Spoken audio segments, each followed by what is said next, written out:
Hi అండి. ఈరోజు మనం మంచి రుచికరమైన, ఆరోగ్యకరమైన వంటకం ఒకటి చూద్దాం.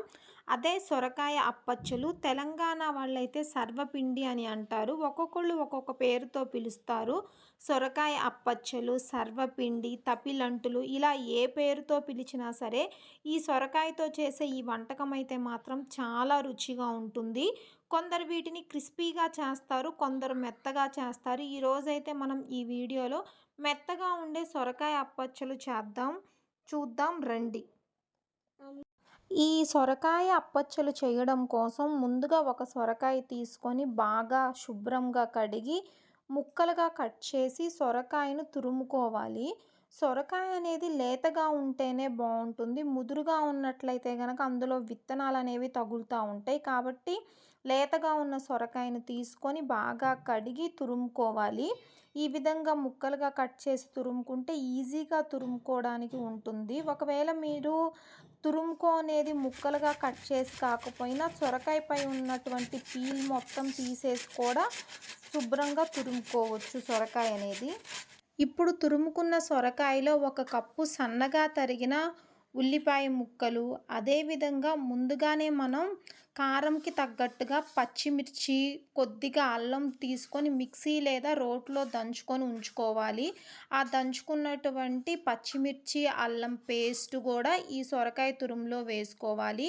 అదేవిధంగా సన్నగా తరిగిన కొత్తిమీర, కరివేపాకు కూడా వేసుకోవాలి. ఇందులోనే ఒక స్పూన్ జీలకర్ర కూడా వేసుకోవాలి. ఇక ఇందులో మనం ముందుగానే ఒక గంట ముందుగానే నానబెట్టినటువంటి పచ్చిపప్పుని కొద్దిగా వేసుకోవాలి. అంటే ఒక అరకప్పు పచ్చిపప్పుని ఒక గంట ముందుగా నానబెట్టి వేసుకోవాలి. ఇలా నానబెట్టిన పచ్చిపప్పు వేసుకోవడం వల్ల ఈ సొరకాయ అప్పచ్చులు అనేవి చాలా టేస్టీగా ఉంటాయి. ఇక సరిపడినంత ఉప్పు కూడా వేసుకొని ఇప్పుడు బాగా కలుపుకోవాలి. ఈ సొరకాయలో నీరు అనేది బాగా వస్తుంది. ఈ సొరకాయ తురుములో తీసుకున్నటువంటి మిశ్రమాన్ని మొత్తాన్ని బాగా కలపాలి. మనం సొరకాయ, ఉల్లిపాయ తీసుకున్నాం కాబట్టి ఇక నీరు వేసే అవసరం ఉండదు. సొరకాయ, ఉల్లిపాయలో నుంచే నీరు అనేది ఆటోమేటిక్గా ఊరుతుంది. ఇందులో ఆల్రెడీ మనం పచ్చిమిర్చి, అల్లం పేస్ట్ తీసుకున్నాం కాబట్టి ఇక ఇందులో కారం వేసే పని ఉండదు. కారానికి తగ్గట్టుగానే పచ్చిమిర్చి తీసుకోవాలి ముందుగానే. ఇప్పుడు ఇందులోనే ఒక 2 కప్పుల బియ్యపిండి వేసేసి బాగా కలపాలి.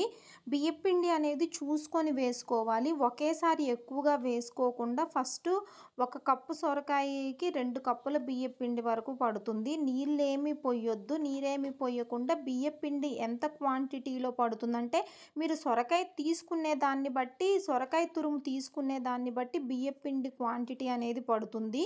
కాబట్టి చూసుకొని కలుపుకోవాలి. ఒకవేళ మీకు కలపడం అనేది కరెక్ట్‌గా రాకపోతే కొంచెం నీరనేది చల్లించండి. అంతేగాని ఎక్కువగా నీరైతే తీసుకోవద్దు. నీరనేది అసలు అవసరమే ఉండదు. ఈ సొరకాయ, ఉల్లిపాయలో ఉన్న నీరే ఈ బియ్యపిండికి కలపడానికి సరిపోతుంది. కరెక్ట్‌గా చూసుకొని బియ్యపిండిని చపాతీ పిండి కలిపినట్టుగా కలుపుకోవాలి.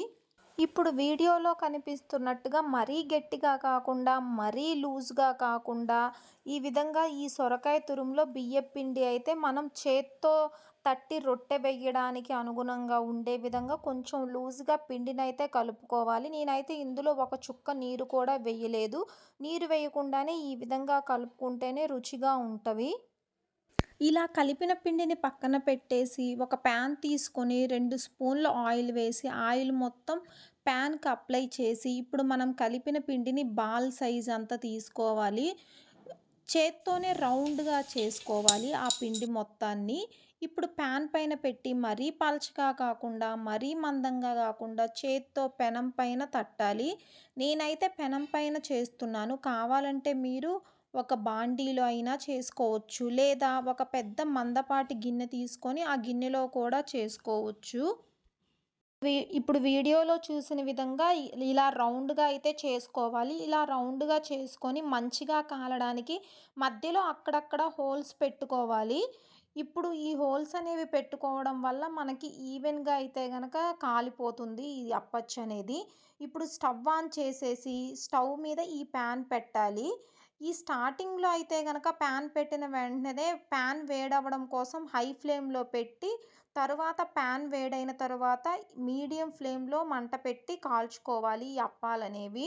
మనం ముందుగా ఏదైతే ఈ అప్పాలున్నాయో ఇవి మనం వేడి ప్యాన్ మీదయితే చేయలేదు. చల్లని ప్యాన్ మీదే నూనె వేసేసి ఈ అప్పాలనేది చెయ్యడం జరిగింది. కాబట్టి మళ్ళీ స్టవ్ మీద పెట్టేసి ప్యాన్ వేడైన తర్వాత మీడియం ఫ్లేమ్‌లో పెట్టేసి ఈ అప్పాలనేవి కాల్చుకోవాలి. మీ దగ్గర 2 ప్యాన్లు ఉంటే గనక స్టవ్ మీద పెట్టి 2 స్టవ్‌ల మీద 2 పెట్టి త్వరగా అయితే చేసుకోవచ్చు. ఈ విధంగా 2 వైపులా కాలనిచ్చి తీసి మనం హాట్ బాక్స్‌లోకి తీసుకున్నట్లయితే గనక వేడిగా ఉంటాయి. అదేవిధంగా మెత్తగా కూడా ఉంటాయి. ఇవేనండి సూపర్‌గా ఉంటాయి. చాలా టేస్టీగా కూడా ఉంటాయి. ఒక్కసారి ట్రై చేయండి. ఈ వీడియో మీకు గనక నచ్చినట్లయితే గనక లైక్ చేయండి. అదేవిధంగా ఒకసారి మీరు ట్రై చేసి టేస్ట్ అయితే చూడండి.